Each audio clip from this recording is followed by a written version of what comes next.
One late night, I had an unexpected visitor, none other than the top secretary at our company. She looked battered and shaken. I couldn't believe that someone as unreachable as her, someone I had never even spoken to, would come to me. I invited her in and listened to her story, only to be stunned by her true identity. "Hey John, look, it's Sarah from the secretary department," Mike whispered to me during lunch as we entered the employee cafe. I glanced over and saw a beautiful woman, Sarah, having a meeting with President Johnson. As they left, they passed right by our table. "Sarah is really something," Mike said dreamily, watching her walk away in her navy pantsuit and high heels. She moved with such grace that everyone, men and women alike, couldn't help but admire her. Among all the secretaries, Sarah stood out. She's a Stanford graduate, fluent in 5 languages, and not just the president's secretary, but also an interpreter in diplomatic meetings.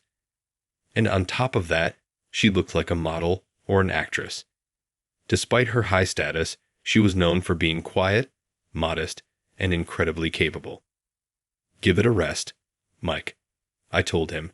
"She's out of our league." Mike sighed. "Yeah, she's a distant dream.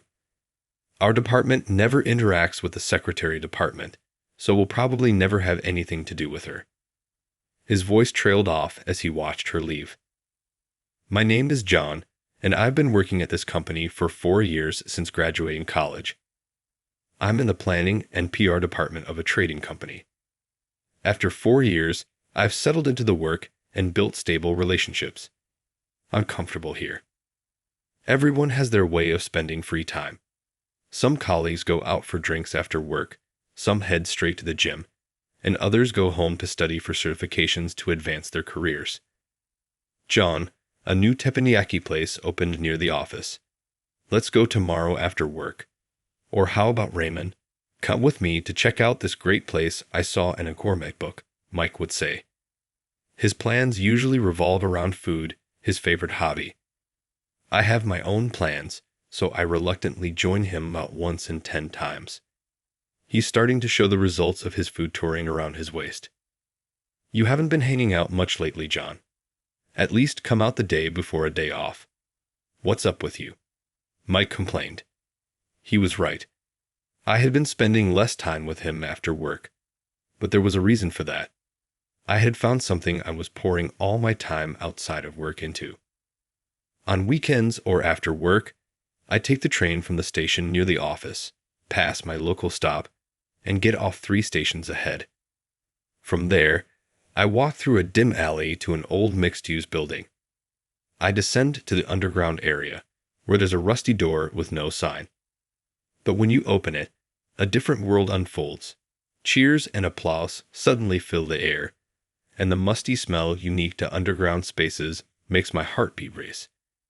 Despite the small entrance, the space inside is wide and dimly lit, with only the center illuminated. In that center is a ring where women's mixed martial arts matches are held, an underground venue exclusively for female fighters. I've become obsessed with women's M&A, but don't get me wrong, I'm not watching for any lewd reasons. I'm moved by their dedication and the intensity of their fights. Good, her match hasn't started yet. The match before my favorite fighters was still ongoing, so I found a seat close to the ring, wiping the sweat from my brow after running from the station. I was sweating as if I'd fought a match myself. The match in the ring concluded, and the winner's name was announced. The victorious and defeated fighters, both drenched in sweat, embraced, and the venue filled with applause and whistles. I stood up and clapped as hard as I could. My interest in women's M&A started because of my sister. Now married with a child, she'd have been a shut-in during her middle and high school years, spending all day on the internet in her room. I witnessed my parents' struggles as they attended seminars for parents with similar issues and read countless books on the subject. About 4 years into her reclusive lifestyle, my sister suddenly came to my room one night. "John, I have a favor to ask," she said. It had been years since she had asked for anything, and I was surprised, but I also saw a determination in her eyes that had been vacant for so long. At that moment, I sensed she was beginning to come out of her shell. I didn't care if she didn't go to school. I just wished she would come out of her room, have meals with the family, and watch TV with us, laughing together. That alone would have been enough.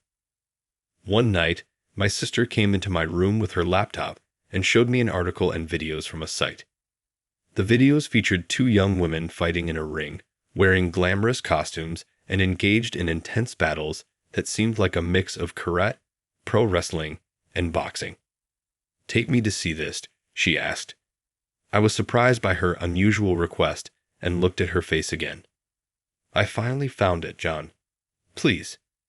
If it makes you happy, I'll take you," I replied. I took my sister to the underground fight club, the same place I now visit regularly. She was enthralled by the matches, cheering and pumping her fists like a different person. I was stunned, watching her and the ring alternately. The next match featured my absolute favorite fighter. She's beautiful, strong, and just so cool. Suddenly, the venue went dark, and a spotlight shone on a door in the corner. The announcer called out the fighter's ring name, and she walked in, wearing a glittering mask that covered the upper half of her face. Cheers erupted, echoing off the ceiling. "Go, Jessica! You can do it!" my sister screamed. Jessica stepped into the ring, radiating confidence as she responded to the cheers. Her long hair was curled, and her sequin costume hugged her body, highlighting her six-pack abs and long legs. She stood out more than the other fighters, her aura unmistakable even though her face was partially hidden. When the match started, she lowered her stance, targeting her opponent's lower body. Her movements were lightning fast, leaving her opponent visibly bewildered. She twisted her opponent to the mat and applied a joint lock, forcing a quick tap-out. The match lasted barely a minute, but Jessica's acrobatic moves and swift kicks captivated me. My sister told me Jessica was unbeatable, with everyone entering the competition just to try and defeat her. The rules were strict, making it more of a show than a sport, but every fighter was deadly serious. At first, I was surprised by my sister's obsession with martial arts. It seemed like an unusual hobby, like being obsessed with a celebrity. Eventually, my sister overcame her reclusiveness and truancy. She graduated, got married, and had a child. After her marriage, she distanced herself from underground martial arts, and we stopped attending matches together. Since then, I've been going to the matches alone. I became more engrossed in women's underground martial arts than my sister ever was. I kept this secret from her, spending my weekdays gathering information about Jessica and my weekends attending matches. Recently, Jessica held her first fan meeting. "Hey, did you hear about Jessica's fan meeting? Are you going?" my sister called. I could hear her baby crying in the background. "Of course not. I only went with you. I'm not that interested," I replied. "I see. I wanted to go but can't, being so far away with a small child," she said. I felt guilty for lying. I'd worked hard to get a ticket.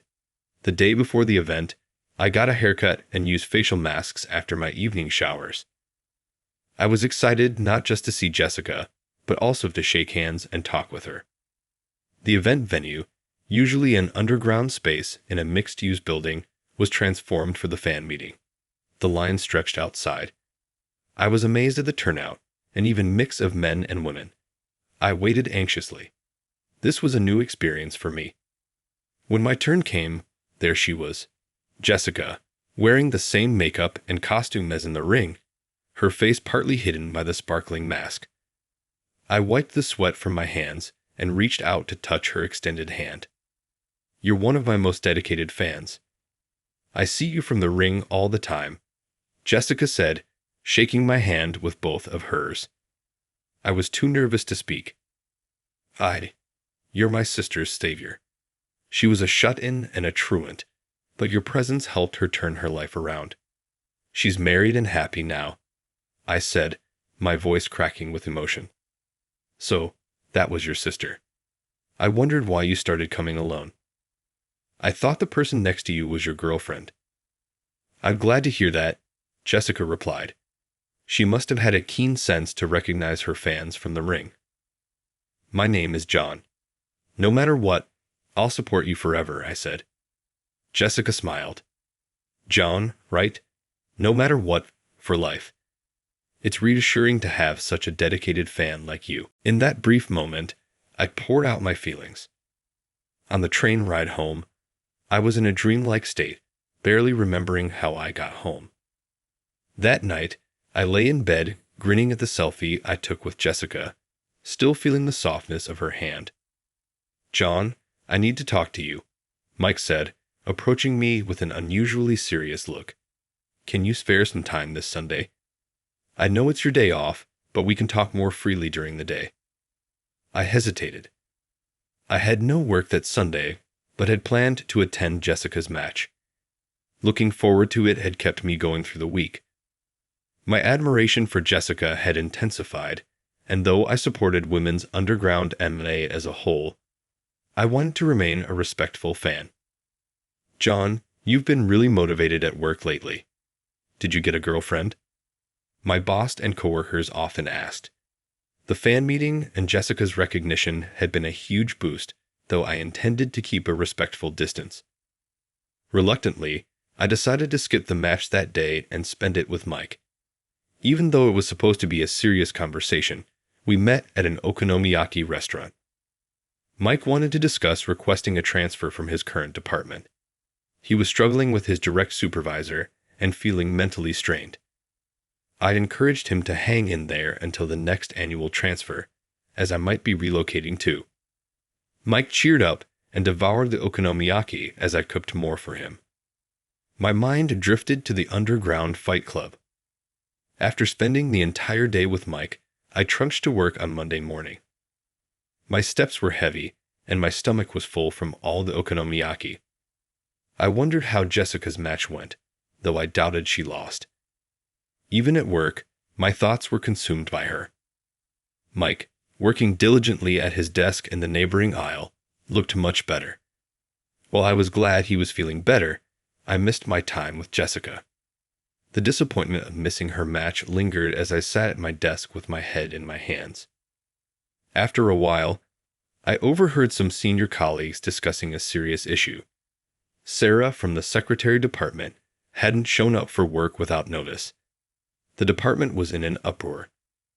Her phone had been unreachable all day, and she hadn't informed anyone about her absence. After work, I turned down Mike's invitation to grab a meal and rushed home to check my laptop. Jessica didn't use social media, and match results weren't publicly available in the underground scene. I searched desperately for any hidden information about her. Just as I was engrossed in my search, the doorbell rang. It was almost midnight, and I wasn't expecting any deliveries. I answered the intercom. Yes, who is it? I'm sorry to bother you so late. This is Sarah. Sarah? I hesitated but quickly opened the door. There she was, unmistakably Sarah, but far from her polished work appearance. Her clothes were torn, her hair disheveled, and her face covered in scratches. What happened? Why did you come to me? You said you'd support me no matter what, she replied, her voice shaky.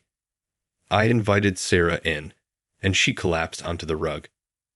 My laptop, open to an article about Jessica, caught her eye, and she managed to smile despite her battered face. Last night, after the match, I was waiting for a taxi when it took me to an unknown place. I was beaten up by fighters who couldn't beat me and their followers. They threw me out into the streets afterward, she explained, biting her lower lip. Sarah, are you really the same person as the fighter Jessica? She nodded quietly. I was stunned. The admired secretary was also the top underground female fighter. How did you find my apartment? Your name and address were on the fan club list. When I saw you from the ring, I recognized you as a colleague. I confirmed it by checking your name tag when we passed each other. I was worried about what would happen if the company found out. I earn a bit of fight money too, My phone was broken, and I didn't want the company to find out. Fighting is my passion. I fetched the first aid kit and started treating Sarah's wounds. The disinfectant stung, making her grimace. Despite her pain, I couldn't help but chuckle. I have a favor to ask. Tomorrow morning, could you call the company and pretend to be my brother? Tell them I had an accident and couldn't contact anyone. Also, can I stay here tonight? Sure, but are you making me your accomplice? Didn't you promise to support me no matter what? She looked into my eyes. I guess I did. Sarah told me how she was inspired by Gina Carano, a famous American fighter, and started Muay Thai at 15 while living in the US. She channels her stress from work into martial arts. I listened to her story all night. The next day, I called the company pretending to be her brother. Sarah returned to work 2 days later, apologizing to everyone. Now, everything is back to normal. Hey John, I heard Sarah fell off her bike and got injured. It's surprising she rides a bike. It makes her seem more relatable. Mike whispered as Sarah walked down the hall. Really? As Sarah passed by, she gave me a discreet wink. That night, Sarah asked me to be her bodyguard and manager. I agreed. Now, I train with her on weeknights and act as her corner man during matches. It might be presumptuous to think I truly know the real Sarah, but it fuels my work motivation. Thanks to her, my previously dull life has become exciting. Tonight, we'll be busy too. Determined to finish my work efficiently, I tackled my afternoon tasks with renewed energy.